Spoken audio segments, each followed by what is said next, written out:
Olá, bem-vindos. Hoje a gente vai mergulhar num tema que, olha, acho que pega todo mundo, né? Cansaço. E não só aquele cansaço do fim de um dia cheio, mas, sabe, aquela exaustão que parece que não vai embora.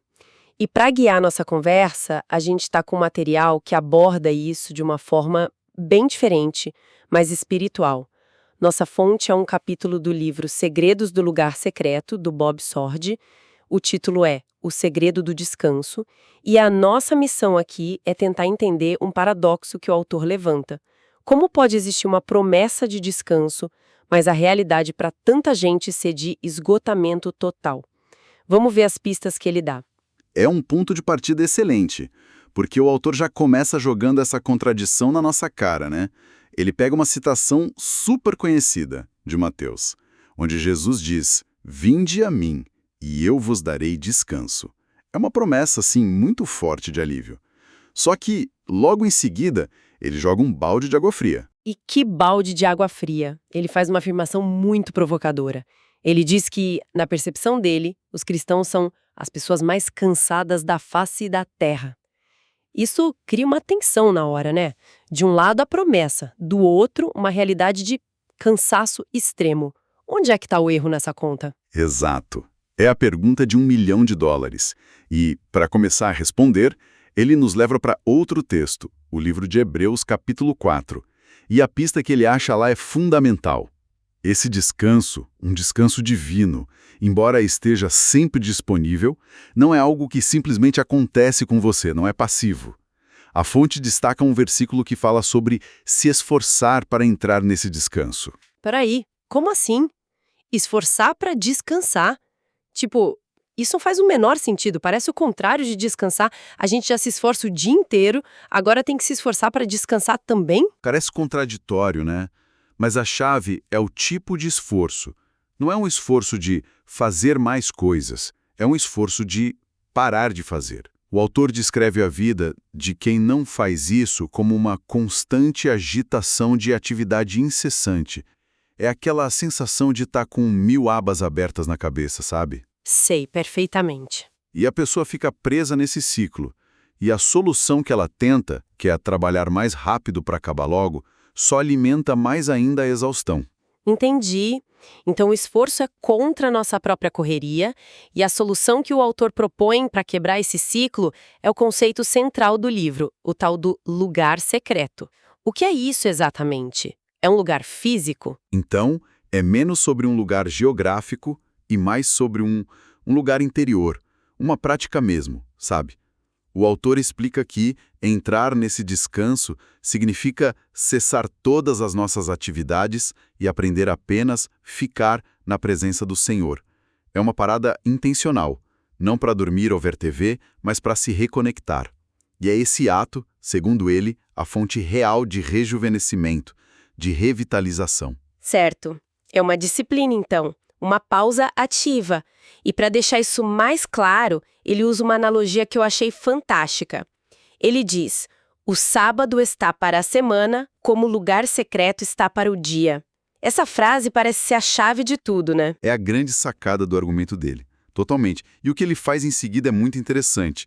Ele volta na origem do sábado, lá no livro de Êxodo, para entender o propósito original. Ele tira duas ideias principais de lá. A primeira é que o sábado era um sinal. Era algo que diferenciava o povo, que o santificava. Um jeito de dizer, a nossa lógica é outra. E a segunda ideia, para mim, foi a que mudou tudo. Porque redefine o que a gente pensa sobre descanso. O autor argumenta que o sábado não era só sobre não trabalhar. Era uma demonstração pública de fé. Uma ideia muito radical. Extremamente radical. Pensa bem, ao parar um dia inteiro, toda semana, o povo estava basicamente declarando que confiava que Deus podia abençoá-los mais em 6 dias Do que outras nações conseguiam em 7. Exatamente. Era um ato de dependência total. O descanso virava uma declaração de fé, uma resistência contra a ideia de que nosso sucesso depende só do nosso esforço sem parar. Nossa, isso muda tudo. O descanso não era preguiça, era confiança. E é uma ideia que vai totalmente na contramão da nossa cultura da correria, né? Que diz que todo minuto tem que ser produtivo. O autor está propondo uma espécie de produtividade espiritual, que desafia a matemática do relógio. Perfeito. E ele pega essa lógica do sábado e aplica numa escala micro, no dia a dia. Aquele compromisso diário com o lugar secreto.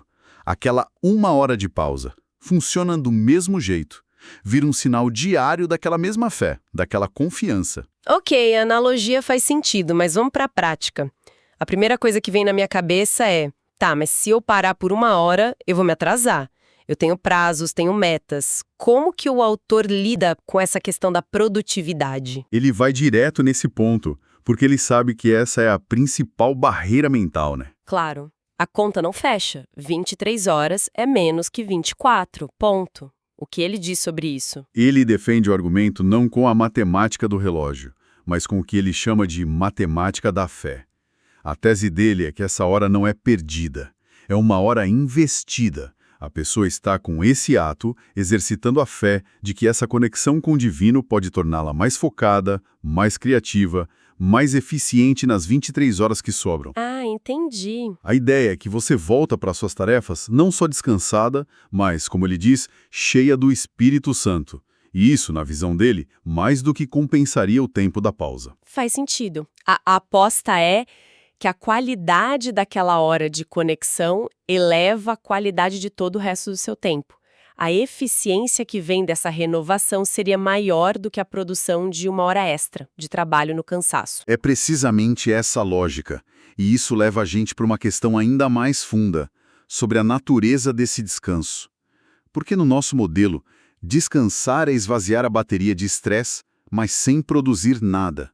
No modelo dele, o descanso é o que recarrega. E para ilustrar isso, ele usa um exemplo assim quase inacreditável do livro de Apocalipse. Ah, sim! A imagem dos seres celestiais. O texto descreve aquelas criaturas ao redor do trono de Deus, adorando sem parar, dia e noite. A pergunta óbvia é, como eles não têm um burnout? Uma atividade sem parar, por definição, deveria levar à exaustão. E a resposta que o autor dá é o clímax de todo o argumento. Ele diz que eles não se cansam porque a própria atividade de adoração é a fonte de energia. Contemplar a glória de Deus não é algo que drena, mas algo que, nas palavras dele, rejuvenesce eternamente. Uau! A fonte que eles adoram é a mesma fonte que os abastece. A adoração ali não consome energia, ela gera energia. Nossa, isso é uma virada de chave completa. A atividade em si é o combustível.